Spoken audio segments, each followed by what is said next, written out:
One of the features of this fourth industrial revolution is that it doesn't change what we are doing, but it changes us. The difference of this fourth industrial revolution is it doesn't change what you are doing, it changes you. If you take genetic editing, right.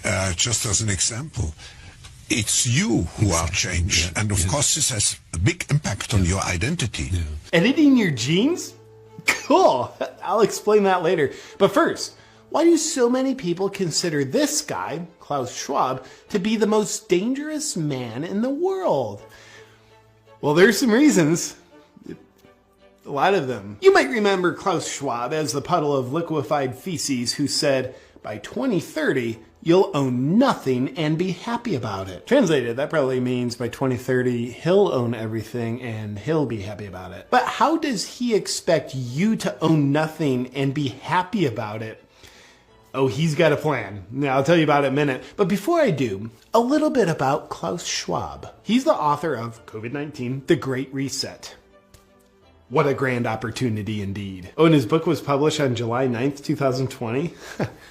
Wonder how he got it written and published that fast.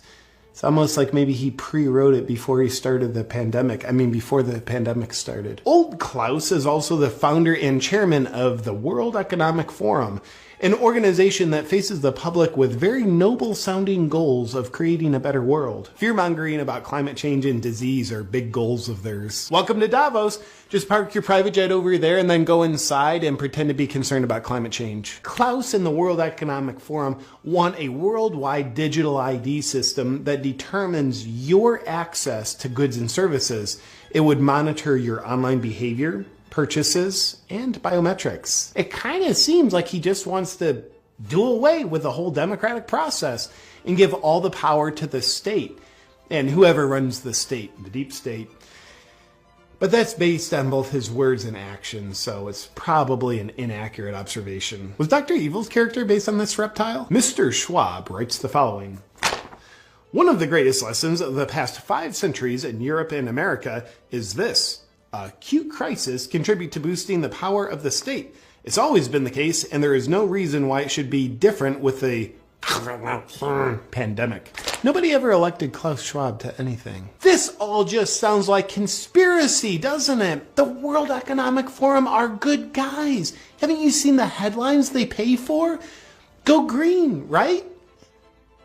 Right? That's probably right. They truly are good guys.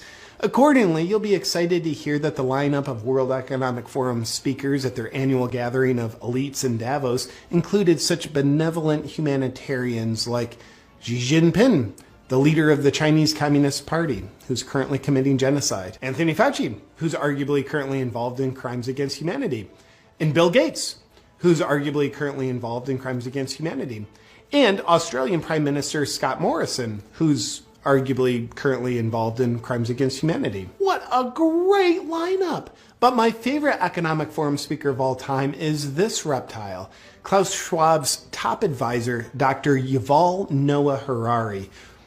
Let's see what he has to say. Data might enable human elites to do something even more radical than just build digital dictatorships. By hacking organisms, elites may gain the power to re-engineer the future of life itself. Because once you can hack something, you can usually also engineer it. Elites hacking organisms and re-engineering life itself? Well, he's not talking about doing that to people, is he? Now, in the past, many tyrants and governments wanted to do it, but nobody understood biology well enough, and nobody had enough computing power and data to hack millions of people. Neither the Gestapo nor the KGB could do it. But soon, at least some corporations and governments will be able to systematically hack all the people. Well, I guess he was talking about doing that to people.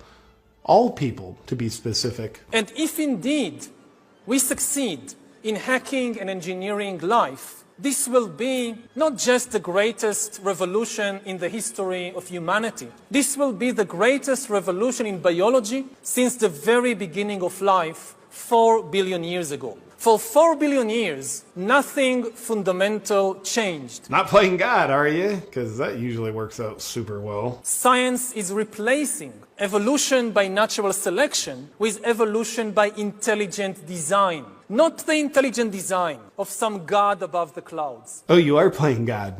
Say more. Evolution by natural selection with evolution by intelligent design. Not the intelligent design of some God above the clouds, but our intelligent design and the intelligent design of our clouds. The IBM cloud, the Microsoft cloud, these are the new driving forces of evolution. Gosh, you wouldn't by chance have a plan in place on how to control people with your cloud technology, would you? And that plan isn't by chance already being implemented, is it? Today, we have the technology to hack human beings on a massive scale. Oh, so you could implement it. In this time of crisis, you have to follow science. It's often said that you should never allow a good crisis to go to waste. Sounds familiar. And I guess you are implementing it already. Didn't anyone bother telling this guy not to say any of this out loud on camera? It's a lot of evidence. Surveillance. People could look back in 100 years and identify the coronavirus epidemic as the moment when a new regime of surveillance took over, especially surveillance under the skin. My brain, my body, my life, does it belong to me or to some corporation or to the government or perhaps to the human collective? This guy's revealing the whole plan. He's gonna ruin it. The World Economic Forum, out for the good of humanity. You'll own nothing, not even your own DNA. We have our way. Now for some additional fun facts about Klaus Schwab and the World Economic Forum. They've got a Young Leaders Program, which is a 5-year indoctrination program into their principles. The goal of the program is to create world leaders who don't answer to their people because they don't care about them. They answer to their bosses at the World Economic Forum. Graduates of the program include admirable world leaders that are suspiciously in lockstep with the Great Reset, such as Justin Trudeau, Francis Macron, and Mark Zuckerberg. Sponsoring partners of the World Economic Forum's Young Global Leaders program have been the Bill and Melinda Gates Foundation and Google. I wonder why Google censors and shapes information to be in exact support of the World Economic Forum's narrative. Oh, another fun fact. The World Economic Forum is predicting a worldwide cyber attack. I'm pretty much a wizard at predicting the things I'm going to do too. The very concerned Schwab believes the cyber attack could bring a complete halt to our power grid, transportation, hospital services, and to our society as a whole. The World Economic Forum then simulated the cyber attack. Simulated or planned? I'm not sure, but they said it was a simulation, so it's probably best to just believe them. Oh, also the World Economic Forum, along with the Bill and Melinda Gates Foundation, hosted Event 201, which oddly enough played out exactly as they planned. Or simulated, or whatever. Let's move on. And here's a picture of Klaus Schwab sitting in front of his statue of Vladimir Lenin. I wonder why he's got a statue of one of the most murderous world leaders in history. Lenin killed an estimated 5 million people. And finally, remember Schwab's whole thing about you'll own nothing and be happy about it? What's the World Economic Forum's plan to make that happen? Well, it's probably nothing, but consider this. BlackRock is an investment firm with $9 trillion under management, which is a higher GDP than every country on Earth, aside from the US and China. Therefore, it turns out BlackRock has more political and financial influence than the Federal Reserve and most governments. Sounds cool, but what's the connection with the World Economic Forum? Well, again, and it's probably nothing, but BlackRock CEO Larry Fink is also just a board member of the World Economic Forum. Well, that's super convenient. And probably just a coincidence. Is the World Economic Forum and BlackRock colluding in corporatism, where an unelected corporate elite dictates top down to the population? Well, they couldn't be doing that because they'd have to infiltrate the government, which they haven't done.